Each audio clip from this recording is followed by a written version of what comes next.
We always have these jokes or comments like, when I get to see God, I'm going to have some questions for God, as if it'll suddenly clear everything up for us to get divine answers, right? Reminds me of an old joke, right? Calvin goes in to see God, comes out, says, "Oh, I understand predestination so much better." And Luther goes in, comes out, says, "Oh, I understand priesthood of all believers so much better." And Karl Barth goes in to see God, and a long time later, God comes out and says, "I have no idea what that guy's talking about." Which makes a lot more sense if you've read some Karl Barth. But I think one of the things I'm drawn to about Habakkuk is, I don't think Habakkuk pretends to understand God's answers to him.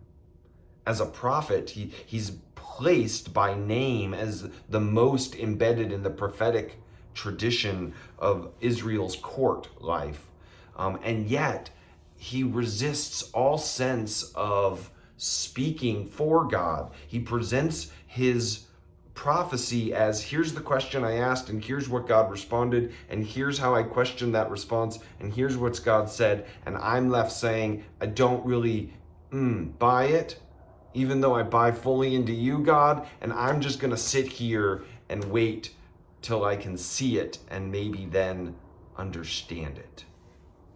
And then he worships before a God he doesn't feel reconciled to. And there's something beautiful about that. Let's come Sunday, worship with Habakkuk before questions with unsatisfactory answers.